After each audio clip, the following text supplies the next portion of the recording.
Hello, my friends, and welcome back. Thank you very much for being with me again today.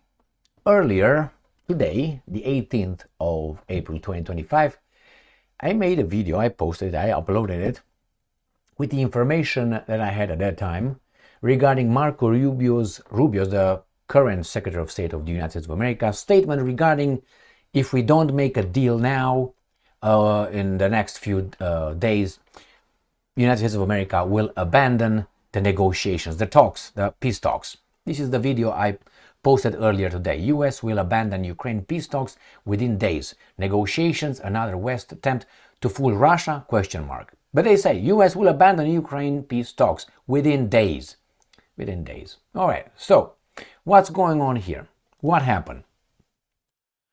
There was a meeting in Paris between the Americans, the French, the Brits, the Ukrainians, and probably nobody else.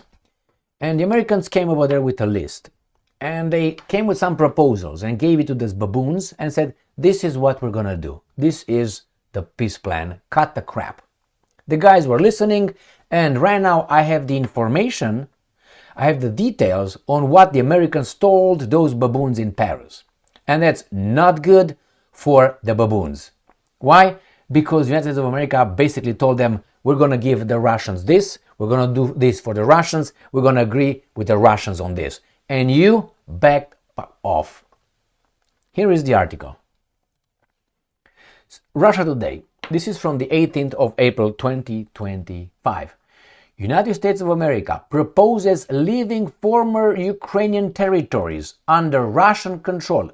Proposes. Remember, United States of America changed other countries' boundaries, borders before. I will just use, for instance, Yugoslavia with Kosovo or Serbia. Washington's offer also reportedly envisions easing sanctions on Moscow and ending Kiev's NATO aspirations. The US has presented its allies with the details of its peace plan to bring the conflict between Russia and Ukraine to an end, Bloomberg reported on Friday, today, citing European officials familiar with the matter. The contours of the plan were outlined during a meeting in Paris on Thursday, yesterday. The proposal reportedly includes easing sanctions on Russia, as well as terminating Ukraine's aspiration to join NATO. That was one of the root causes. The roadmap would effectively freeze the war, with the formerly Ukrainian territories held by Russia remaining under Moscow's control, the sources suggested. One of the officials told Bloomberg that the proposal still had to be discussed with Kiev, or imposed on Kiev, adding that the plan would not actually amount to a definitive settlement of the conflict. Moreover, Kiev's European backers would not recognize the territories of Russia as Russians, the source suggested. The Russians will not agree with that. The Paris meeting involved senior officials from several countries. The US delegation was led by PPP. They met Emmanuel Macron or Facron and negotiators from France, Germany, and UK and Ukraine. That's it. The coalition of the willing. All right, plus the Baltic states, and that's it. Earlier on Friday, Rubio signaled Washington was ready to move on if a way to end the hostilities between Moscow and Kiev could not be found shortly. So that was the video that I made earlier today. And this is what he said. We need to figure out here now, within a matter of days, whether this is doable in the short term. Because if it's not, then I think we're just going to move on, Rubio told reporters before departing from France. Ready? Now, Moscow has signaled a full ceasefire with Ukraine was highly unlikely, citing Kiev's violations of previous deals. Well, yeah, that's true. The Minsk agreement was not implemented, with the guarantors France and Germany, mind you. The 2015 Minsk agreement. Speaking to reporters on United Nations headquarters on Thursday, Russian envoy Vasily Nebenzia said there are, and I'm quoting, big issues with a comprehensive ceasefire, recalling the fate of the now defunct Minsk agreements, which were, and I'm quoting, misused and abused to prepare Ukraine for a confrontation. These guys, I want to make sure that if this is going to be a peace, it's going to be a lasting peace. The diplomat also cited Ukrainian violations of US-backed, I'm not going to read that one, because you don't know who did that, both of them or not. But the fact is, they didn't stick with the Minsk agreement. So what do we have now? I think that Rubio, when he made those statements earlier, that I made that video on, you know what, if we can't do it within a few days, we're out. That's it, out with both of you. Both, meaning the Europeans and the Ukrainians, done with you, and the Russians, they've been done with the Russians a long time ago, and probably go a different route and normalize the relations without caring about Ukraine, supposedly.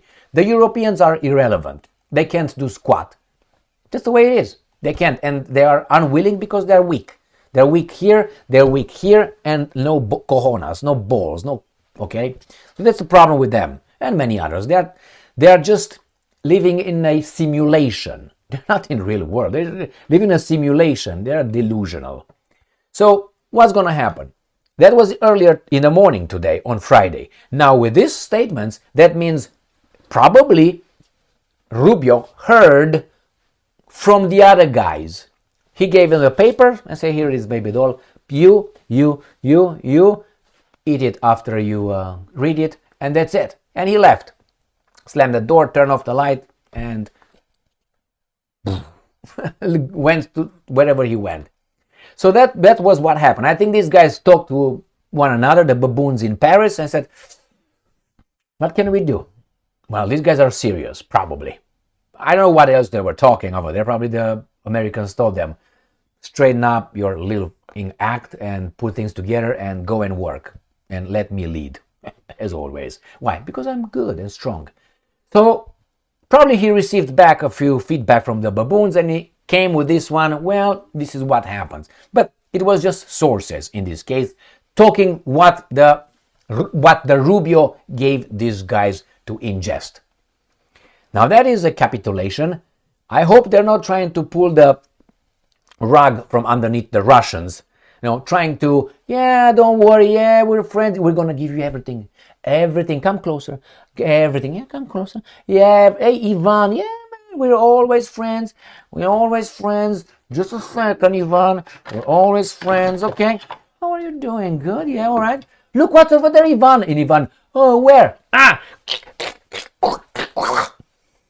okay, they don't have knives, it's too dangerous for them, and that's weak Russia, finally. I know, come closer, let us come in, let our NGOs, maybe we want to have some experience with some military, with some CIA, things, and then when we get over there, we're going to be like, this is a capitulation for now. That tells you that the United States of America knows there's no other option. The other option would be full war with Russia. And I don't think that's going to be a winner in that little thing. Good. I hope this thing in Ukraine ends. Unfortunately, these guys got Russia out of its warm bed while he was a lady of the night, and it's very upset. Russia is very upset. So then he said, you got me off that. I'm going to come outside and smack you around Europe and NATO. I'm going to do it. You want it, you got it. And now the guys are like, why do you hit me? Well, you make me, please, the circumstances. And the Russians are not halfways. I'm very proud that the Russians still have the mentality of strong people. Very happy about it. The mentality that these guys are trying to destroy among us, but keep it among their children. All right, diversity is our strength, but not for them. And the Russians still have, I think, our Greco-Roman civilization at heart, with a Russian flavor, obviously, but we definitely have the Judeo-Christian culture. The rest of the Western civilization. Thank you very much for being with me again today. Stay strong, stay smart, look for the truth, and be just.